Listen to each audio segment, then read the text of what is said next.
If you take your Bibles, please, look over to 1 Kings. 1 Kings chapter number 17.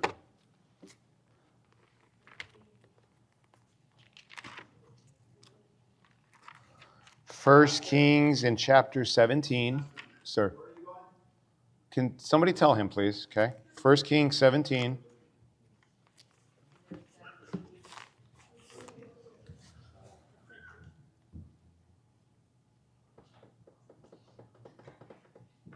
First Kings chapter number 17.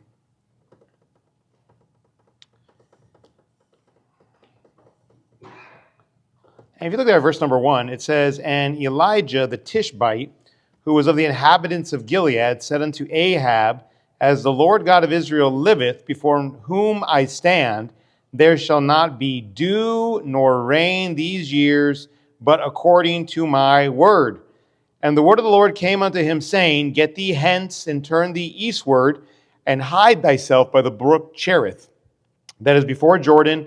And it shall be that thou shalt drink of the brook, and I have commanded the ravens to feed thee there. So he went and did according unto the word of the Lord, for he went and dwelt by the brook Cherith, that is before Jordan, and the ravens brought him bread and flesh in the morning, and bread and flesh in the evening. And he drank of the brook, and it came to pass after a while that the brook dried up, because there had been no rain in the land."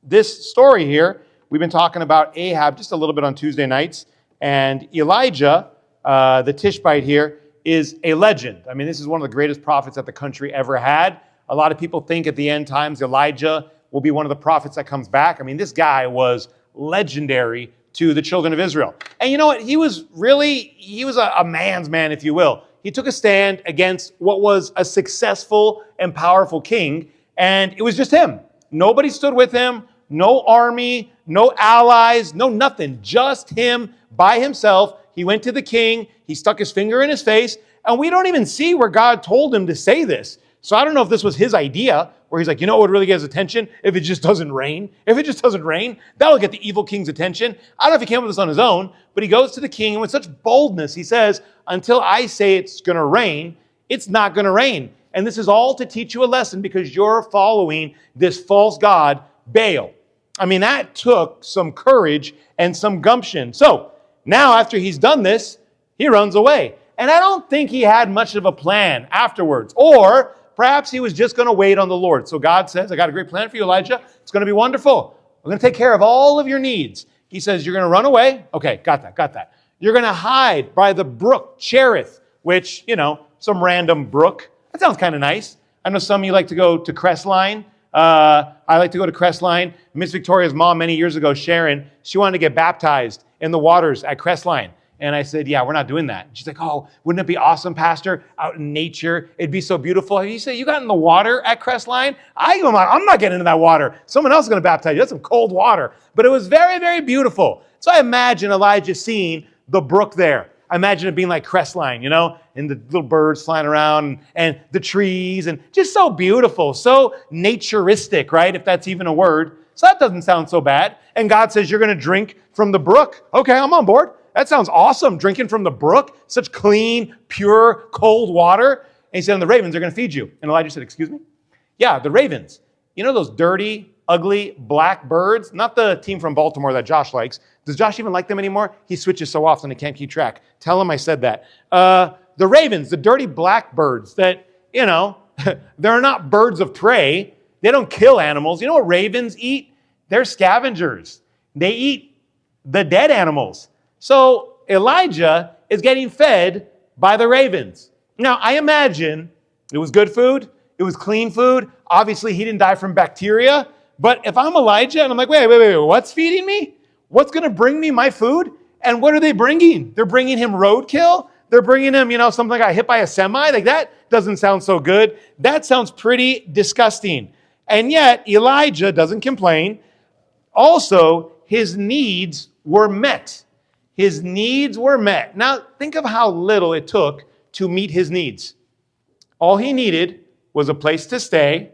All he needed was some water. And all he needed was food that was produced by the ravens.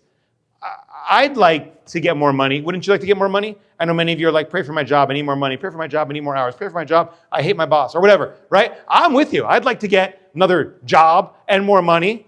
But how much does it really take to sustain you? And how much does it really take to sustain me? The truth is, our needs can be met by very little. Now, I'm not praying for you to have very little. I'm praying for you to have very much. I hope you get an increase in monetary things. I hope you get a raise this year. I hope you get more money. I hope you get a better house and a better car. That's what I want for you. But I know if you don't get those things, God can still meet your needs. I know that if you don't get that raise, you get a pay decrease, God can still meet your needs. If your AC blows out or your car engine blows up, God can still meet your needs. We serve a God that can provide your needs. And Paul said it this way. He said, having food and raiment, let us therewith be content.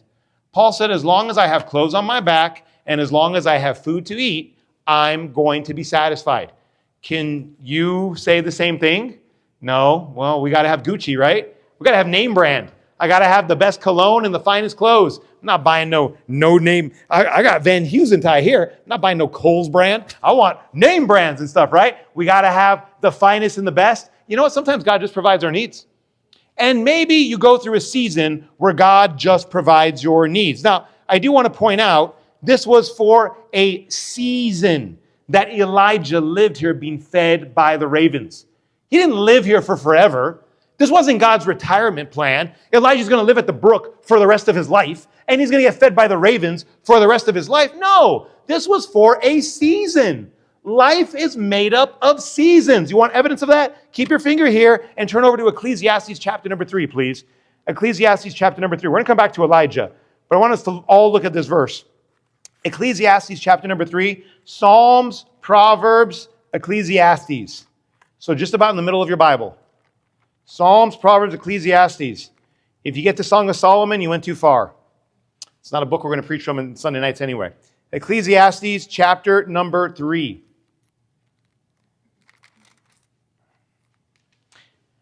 And if you're open there, Ecclesiastes 3 verse number 1, it says, to everything there is a season. You see that? To everything there is a season. Everything in life is made up of seasons. We just had a graduation. Miss Rosemary just had a graduation for her son. Isaac's right here. Miss Olivia just had a graduation for her son. Now, in Miss Rosemary's case, she just has one more. And in Miss Olivia's case, she's just getting started. She's got like 7 or 8 more graduations coming, right? But there is a season. And both of these ladies, and Miss Irene's Emily just graduated as well. During that ceremony, we had pictures. Oh, I saw the pictures when the kids were little and they were so cute. And Anthony had those big old eyes. You all see that, right? And, Emily was smiling in the pictures and stuff. And you know how it is when kids are little and they're so easy to satisfy and they think mom and dad are so cool. And I don't know what happens. They turn 13 and something bad happens, they just completely change, right? And life is made of seasons. And these ladies that just had their kids graduate, they understand that because there was a season for their kids to be little. And there was a season for their kids to grow up and to graduate. And very soon there will be a season where they become parents themselves, turning these ladies into grandparents. Some of them might already be grandparents, right? That happens. There's seasons to everything in life. And that's what they're saying here in Ecclesiastes. To everything there is a season. So if you are going through a hard time, if you are struggling, it's not for forever. You're not going to always be broke. You're not going to always have hard times. You're not going to always be sick. You're not going to always be without. You're not going to always be lonely. It's just for a season. There is no one in life that has nothing but hardship from day one to the end of their life. I can't think of an example. There's no one in the Bible, not even the one who suffered, Job, the innocent sufferer. He did not suffer forever. Even Christ, who was a man of sorrows, he didn't suffer forever. He wasn't always on the cross. No, there was incredible stories. There was days he walked on the water. There was days he did miracles. So if you suffer and you struggle and you're upset, it's a season. It's not forever. You're not made to suffer forever. Not how God works. Just like if you're on top and everything's good right now. Woo, if I had those days. Feels like everything you touch turns to gold, I don't even visit and it's a full house, Man, the offering plate's good and got all the money. Hey, I know it's not going to last forever either. We're going to have days where we forget the offering plates in the van and we use a Tupperware, okay? And are those ones? What are those? Those days are coming. It's a season. It's not forever. So whatever season you're in, whether today it's good or today it's bad, just know it's a season. It's not forever. It says there, to everything there is a season. It's temporary. It's temporary. For good and bad, it's temporary. And what else? A time to every purpose under the heaven. We're going to talk a little about this tonight. But these seasons serve a purpose. If you're going through a hard time, it's not for naught. It's not by accident. It's not because God had nothing better to do and he goes, oh, I'm going to go pick up my friend Dylan again. Let me go zap him again. No, there's a purpose. God has a purpose for the seasons that he brings into life. And he has a purpose for your season. And so if today you're going through a season and you feel like this is winter. It's cold and I'm lonely and I just hate everything. Okay, there's a purpose for it. There's a reason for it. Understand, it's temporary and it serves a purpose. He gives a bunch of purposes, a time to be born and a time to die. So there's obviously a time to be born. We all know that. We have so many new babies in this church. I'm so excited about that. We got to grow this church one way, right? I mean, we got 5, 6, 7 new. I haven't actually done a head count, but it's like 5 to 7. It's awesome. We're going to have a nursery filled with, it's exciting. A bunch of kids. It's great, right? There's also a time to die. Now, nobody likes that one. Nobody likes that one. I don't like that one. Just was dealing with somebody recently, lost someone in their family. Oh, they're tore up about it. Terrible. Spoke to her yesterday. The last time I saw her, they had just lost their cousin who was killed in a car accident. He was on a motorcycle. Reason I'm not a big fan of motorcycles. And he was tailgating a little bit. Truck hit its brakes. He slammed into the back. Gone in a second. Young. Oh, they were so tore up about it. Then her father passed away. So we went to go see her yesterday. We hadn't seen her in a while. Her nephew passed away. Her cousin, her father, now her nephew. She is struggling. She's struggling. It's hard. But the Lord says there is a time to die. Now, I'm not saying that was their time. I don't know. That's above me. I just know that God has a purpose and a time for everything. And just like any season, you and I can do nothing to stop a season from happening. We have this idea in our lives. We want to control every little thing in our life. You want to control everything that happens to you. You want to be completely in charge of your life, and I control my destiny. That's true to a point. You do have free will. You are making choices that are leading you down some way, but we cannot stop the seasons from happening. My favorite season is fall, and spring is a close second. I'm not a big fan of summer because of the heat, right? It's okay, but I'd make it fall year round if I could, but I can't. Even if I wanted to. Even if I came up with a plot, we're going to keep it fall all year, 70 degrees all year round. I'm trying in vain. It's out of my control. I can't stop a season from happening, and I can't stop a season from ending. I can't keep my children little forever, and I can't keep certain things from happening. It's out of my control. So you have no control over your season sometimes. And if you're in a tough season, or you fear seasons coming and bad things happening, and I don't want family to get sick, and I don't want to be broke, and I don't want hard times. I just want good times, and I just want happiness. You can't stop seasons from happening. There's nothing you can do about it. It's out of our control. Remember, they're temporary, and they serve a purpose. They're also inevitable. But the most important thing I want to point out to you, every season is beautiful. Even summer, it's a little hot. Yeah, summer's awesome. We get to do our beach trips. We went to Coronado. Last time we went to Coronado, I think it was 2 years ago, Mexico had done something where they had put stuff in the water, and it was we weren't supposed to swim in there. We drove all the way to Coronado, and they had dumped some stuff. And so some people, there were signs, don't swim in the water. We had some crazy still jumping in that water, and they're swimming around. I don't want to say names, but some of them are in this room tonight. They were swimming in the sewage of the Pacific Ocean. Disgusting, right? But we drove all that way. They were going to get in, right? Every season is beautiful. It's all beautiful. Summer's beautiful. Winter is beautiful. Spring, fall, they're all beautiful. And your seasons are beautiful too. Even when you're struggling, even when things are going bad, even when there's some tears that are being shed, if you stop and take a step back and you see the season, even though you're going through a hard time, the truth is it's beautiful. Why? Because you see God working. You see God changing people. You see God meeting your needs when you didn't know how you're going to meet the needs. And you didn't know how you were going to survive. And yet you survive. And yet you're here. There's beauty in that. There's beauty in the people growing. And for Elijah, this time, when he's by the brook Cherith, and he's eating from what the ravens bring him, probably wasn't his most exciting time, probably wasn't the time he's known for the best, but if you take a step back, it was beautiful. God met every one of his needs. He never went hungry. He never went thirsty. God was faithful. God was always there. And in your season where you're struggling, if you will take a step back and you will look, you will see the same thing. That God was always there. He never abandoned you. And all seasons are beautiful, even if we don't really feel like that in the middle of it. All right, go back to 1 Kings, please. Let's look back at old Elijah here. So he's at the brook Cherith. The ravens are feeding him. Eventually, it doesn't rain so much that the brook dries up. So now what's Elijah going to do?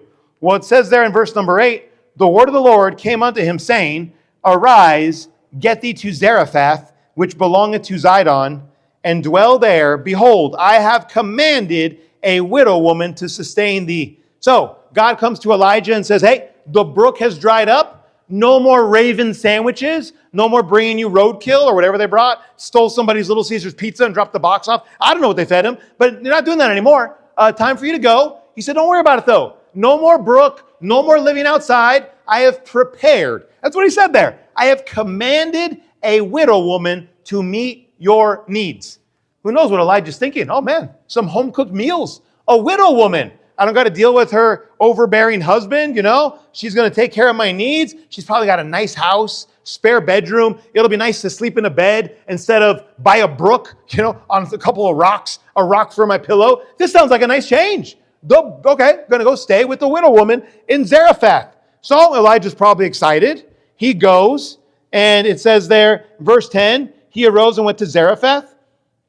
And when he came to the gate of the city, behold, the widow woman was there gathering of sticks. And he called to her and said, fetch me, I pray thee, a little water in a vessel that I may drink. And as she was going to fetch it, he called to her and said, bring me, I pray thee, a morsel of bread in thine hand.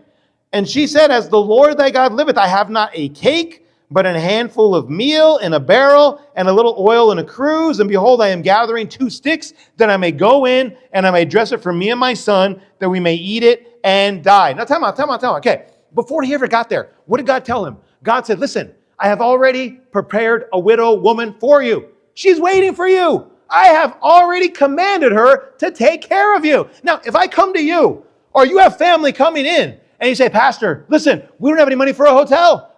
Could you help us get a hotel? I would say yes. Talk to Elizabeth, her mom, Melinda. She'll get us a sweet deal. Just kidding, Melinda. We won't do that, okay? But I say, okay, yeah, you know what? We got a man in our church. Nice man, comes all the time. And he's got a spare bedroom, back house. And his name's Brother Frank, red hair. Can't miss the guy. And so you can go stay there. Listen, I've already called him. He's expecting you. The room's already prepared. And then your family member goes there and knocks on the door. And if you know Frank, he's about, 6'2" or so high. He owns a lot of firearms. He just does. And you knock on the door and he comes with one of those firearms and says, what are you doing on my property? Get out of here. I've never seen you before in my life. What would they do? Wouldn't they call Pastor and say, Pastor, I thought you said you had prepared him. Does this sound prepared? Elijah shows up and says, hey, I'm here. She doesn't know who he is. And God, didn't you tell me you had prepared her? And Elijah says, hey, can I have a glass of water? She gives him a glass of water. Hey, can I have a meal? Didn't God say he had prepared her? I've commanded a widow woman to take care of you. And the woman says, I'm picking up these 2 sticks. I'm going to make food one last time. And then me and my son are going to eat it. And then me and my son, we're going to die. She was preparing literally their last meal. Does this sound like somebody who is expecting you? Does this sound like somebody that God has prepared them? God had told her already? No, it sounds like somebody who had no clue you were even coming. But God makes no mistakes. God said that on purpose. God didn't make a mistake. God didn't give Elijah the wrong address. Oh, I'm sorry. I didn't say Zarephath. I meant Zarephath. You're in the wrong town, Elijah. No, he sent him to the right house. God knew what he was doing. The woman didn't know, but God knew. And God had placed it in her heart. She just didn't know it, but Elijah did. And God does that. God will place something in somebody's heart, and they may not even know it. And you, over here, are praying for them, and you're waiting and you're hesitant and you're scared to talk to them and you're scared to tell them, and you say, if I even mention it, it's going to cause a fight. If I even bring up, it's going to cause problems. There's going to be friction. And what you don't know is God has already come and he's already put it in their heart. He's already prepared them. And we're so scared to pull the trigger. We give up on so much family and so much, they never want to go to church, so you never even ask when God already put it in their heart. You don't even bother to tell them or encourage them, hey, I think you could go for this. I think you could change. I think you could get that job. I think God can move. You don't even bother asking because you've already decided, yeah, right, my dad. Yeah, right, my mom. Yeah, right, my kids. Not even going to bother. I don't even want to start a fight. And God said, I already prepared them. I already commanded them. Oh, if you commanded them, why aren't they coming to me and saying, let me go to church with you? Because God put it in their heart. He's waiting for you to ask. Well, how come they don't come to me and fall down and say, what must I do to be saved? No, God's waiting for you to bring it up to them. And they might be sitting there waiting. Man, I thought they go to church. How come they don't talk to me about Jesus? How come they don't bring the gospel to me? I've actually had some questions about it. Actually, I was kind of hoping somebody would ask me about it. And we've already decided, oh no, that guy, he doesn't want to listen. He has tattoos. Oh, can't talk to those people. Oh, that guy doesn't want to listen. He says the naughty words. He'd fit right in this church, right? I can't talk to that guy. That guy, he doesn't want anything to do with the Lord. Listen, God has already put it in somebody's heart. He's already told them. He's already prepared them. And here we are, gun shy, when God's already moved and he's already worked. This woman, God had prepared. She wasn't prepared. She wasn't even capable of meeting all his needs. She didn't have any food. She had hardly any water. She wasn't the right one. But she was the right one. Because God was going to do something in her life. God was going to do something miraculous. He was going to cause this woman to change. Now, change is hard, and it takes time. And I don't know of anyone that can change someone except for God. You can try it. Maybe you've tried it before. Oh, I'm going to change them. You're dating this person. Oh, I can change them. I know. You're the exception to the rule. But it's really hard to change people. Very hard. You can try. You can nag. You can bug. You can threaten. You can bribe. You can beg. You can do all these things. But change is nearly impossible for us to do it. This is why Jesus himself said, so hard for a rich man to get to heaven. It's easier for a camel to go through the eye of a needle than for a rich man to enter the kingdom of heaven. Why? Change is hard. People don't want to change. You don't want to change, and I don't want to change. I'm going to change one of these days. The diet starts tomorrow. You hear that, Brother Chris? The diet starts tomorrow. Change is not easy. It's difficult, and it's hard. We don't want to do it. We don't like doing it. You don't want to change. You're messy. You don't want to start cleaning up. I've seen your car. You've seen my car. You've seen that van. There's bodies in there. There's all kinds of stuff in there. People be finding stuff. Justice found a CD in there I hadn't seen in a year. Where'd you find that? Oh, it was over in the van door. there's all kinds of stuff. Buried treasures in there. I'm messy. I want to do better. I want my car to look like Brother Ray's. You could eat off the floor in Brother Ray's car. I'm trying to do better, but change is hard. It's difficult. God can change people, though. And what we're going to see here is a changing in this woman. This woman is literally going to change who she was to who she became. Do you need someone to have change? Do you need change in your life? I need to change. I'm a caterpillar and I want to become a butterfly. Well, listen, there's only one person I know that can do that. And his name is Jesus. And he can change people. Besides him, I don't know about anybody else that can do it. I know anyone else that can snap and change a life. But I know that he can. How was this woman changed? In verse 9, we find out, it says, arise, get thee to Zarephath, which belongeth to Zidon. What is Zidon? I'm glad you asked. I need to hasten here. Zidon was a country, evil country, worshiped a false god named Baal. You know who was also from Zidon? The current queen at this time. Her name was Jezebel. She was from Zidon. She was the queen of Zidon. You know what Jezebel convinced Ahab to do? Kill all the prophets. All the prophets were killed except for Elijah. And then we find out later on there was a few more left they had hid. But she wiped out all the prophets. She is the queen of where this woman is from. Out of all the widows to pick, you pick a woman from Zidon? Isn't that kind of a bad choice? the Iran soccer team just got here. Talk about a crazy situation.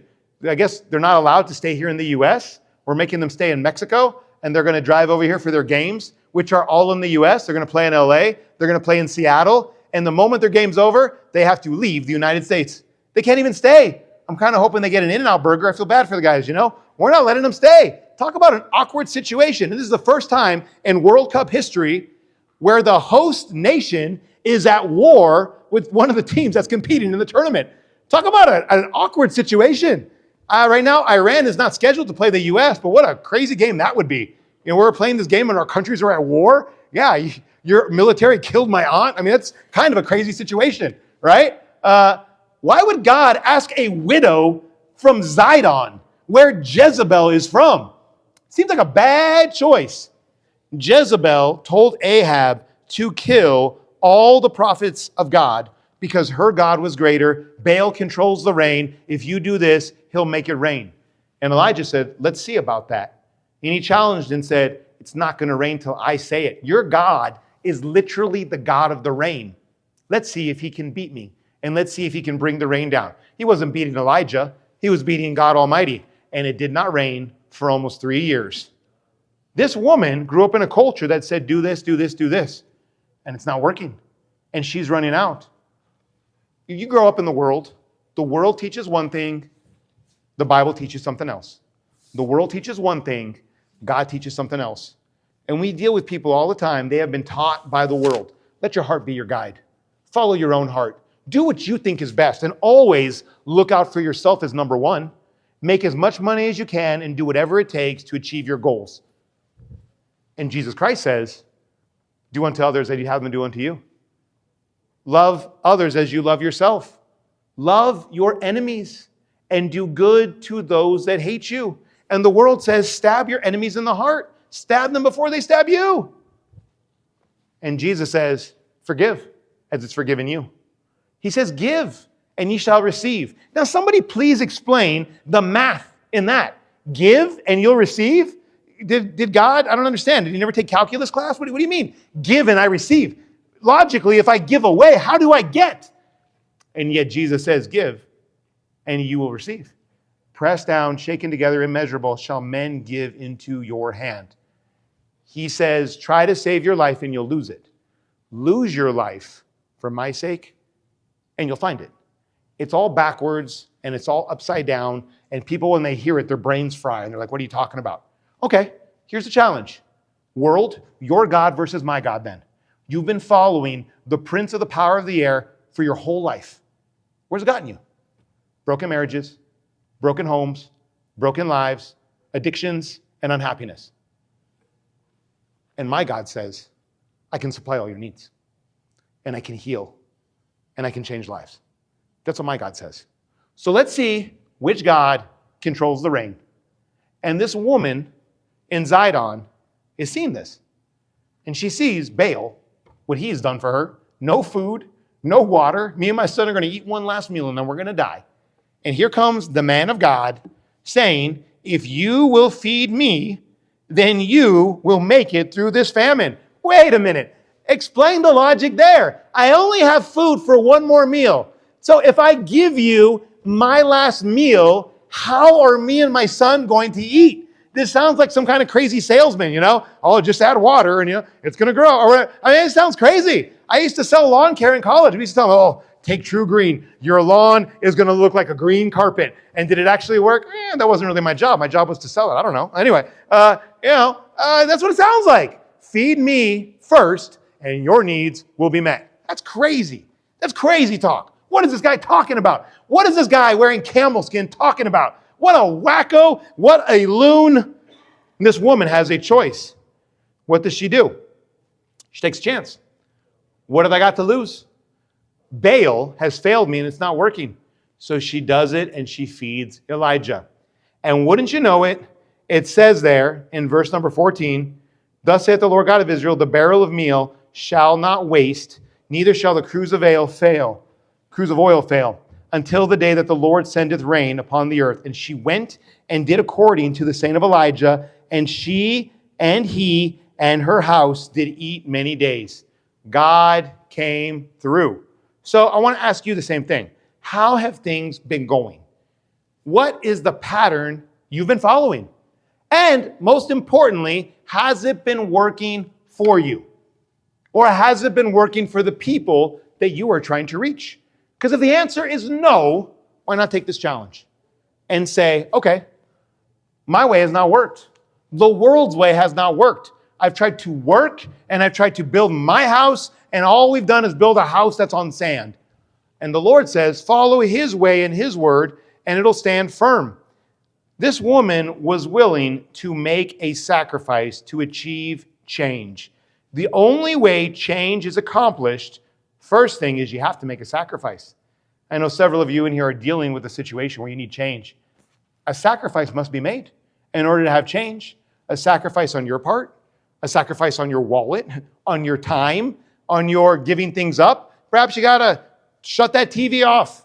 Perhaps you got to take that phone and, I don't know, go to a flip phone. You say, a flip phone? What am I, back in 2003? Hey, that was a good year, right? I like that. That's the year I graduated from high, right, Miss Rosemary? You graduated from high school? That's a good year. Listen, you can't control what's on that handheld computer. You can't control yourself.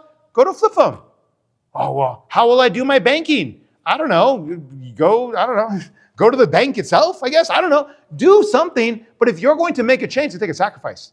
It's going to take a sacrifice on your part. We cannot continue with business as usual and expect to change. You cannot continue to watch the same things and listen to the same music and just expect to change. It's going to take a sacrifice. Are we willing to sacrifice in order to get the change?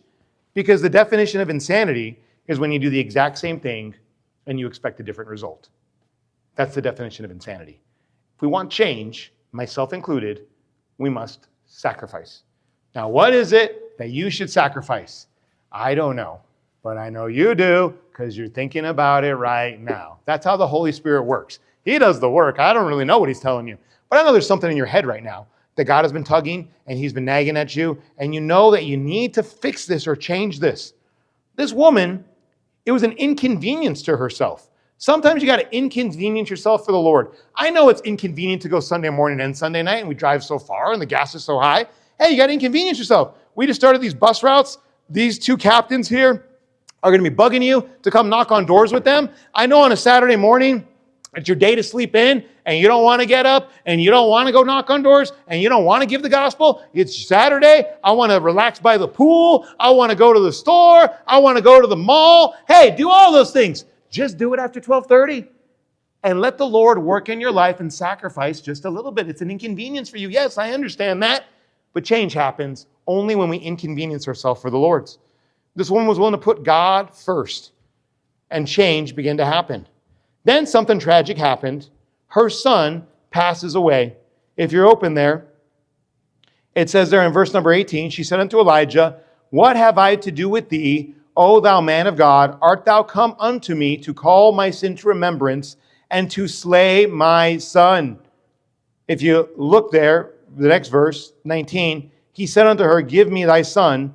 And he took him out of her bosom, carried him into a loft where he abode, and laid him upon his own bed. And he cried unto the Lord and said, O Lord my God, hast thou also brought evil upon the widow with whom I sojourn by slaying her son? Look at verse 22. And the Lord heard the voice of Elijah, and the soul of the child came into him, and he revived. And Elijah took the child, brought him down out of the chamber into the house, and delivered him unto his mother. And Elijah said, see, thy son liveth. Verse 24, and the woman said to Elijah, now by this I know that thou art a man of God, and that the word of the Lord is in thy mouth is truth. This woman had seen Elijah help feed her family. She had seen how it had not rained. She had seen all these different miracles. And yet in her heart, she still didn't completely believe. It was not until her son died and Elijah came and Elijah raised him from the dead that she finally said, okay, now I believe. Now I know you are a man of God and that your God is the greatest God. Because her son died and she saw him raised, there was great change. Because she went through something tragic, and she saw God fix the problem, she finally believed. No son dying, no raising from the dead, no miracle, no change. No tragedy, no God fixing it, no miracle, no change. We all want change. I want change. You want change. You want change in the lives of other people. You know the most effective way? I hate to say this. Tragedy. Something tragic to happen. Because then God can come and God can fix it. And God can do a miracle. And you can see it. And now there's change. Now listen, I don't want tragedy for you. It's the last thing I want. We just prayed up here that God keep tragedy from your family. But as we said, the seasons are inevitable. And tragedy happens. But when tragedy happens, ironically, that's the most powerful agent for change. Some of you right now are going through something what you would call tragic. It's tragic right now. And instead of us sitting back here and getting upset or getting angry about something we can't even fix, would you realize this is the avenue for change to happen? That thing you want changed is going to happen because tragedy has struck. Now that tragedy is struck, God can now step in and God can now do something. It says when Jesus did all of his miracles, walking on water, feeding the multitude, opening the eyes of the blind, his greatest miracle that turned the most people to him was raising Lazarus from the dead. It said because Lazarus was raised from the dead, a lot of people followed Jesus. If Lazarus doesn't die, that doesn't happen. Don't you see? God is the one that can take the tragedy and work a miracle. So are you going through tragedy right now? Has tragedy struck, or at least you would call it tragedy? This is a tragic situation. Okay, God can work a miracle, and that's where the real change is going to happen. This woman, after her son was raised from the dead, she said, there is no God but your God. You're the man of God, and there is no God but your God. That, my friends, is real change. For a woman born and raised in Zidon with Jezebel as the queen. Complete change. So, tragedy comes, tragedy strikes, that is when change happens. So, would you, instead of praying for the tragedy to go away, would you instead pray for God to make the change to the tragedy? What is the change God is trying to bring through the tragedy? What is the change that is needed? Will you not take this opportunity to ask God to really bring some change in this situation and in your life and whatever it is? Because God can do it. And it's going to be the agent to have true and real change. I want to see change in my life. I want to see change in this church. I don't want tragedy. I don't pray for tragedy. I don't like tragedy. Tragedy's scary. Tragedy's hard. But I know this, God can use it to change hearts. And that's what I want. I want for God to change hearts and lives. And so if we're already going through the tragedy anyway, why not pray for the change? Dear Lord, thank you for today. I thank you, Lord, for everyone being here tonight. I pray, God, you just keep your hand over everyone here. The widow woman was a woman who was truly changed. She was not the same as she was before. Elijah was a great man of God, far, far greater than any of us. And yet, Lord, you used a situation like this to bring great change. We need a change in our country. We need a change in our churches. We need a change in our lives. And Lord, I pray, God, you would bring the change. I pray, God, we'd be ready for it. I fear tragedy. I don't want tragedy. It's not what I want. I don't look forward to it. We've already gone through tragedy. Miss Sochi is a widow today. Brother Kiko passed. I mean, that is not something that we want. Miss Brandy has been hospitalized forever. We've had people sick and in and out of the hospital. Ryan's not here tonight, but he's here this morning. I know his mom's been struggling with many, many things. I don't pray for that. But I do pray, Lord, for change. We want change. I know you're a good God. I know you have our best interests at heart. You know how frail and weak we are. You are the one that can cause change. In all the situations that we deal with and we battle with, I pray, God, that you would bring great change, revival, growth, whatever we want to call it. I pray, God, you'd bring the change.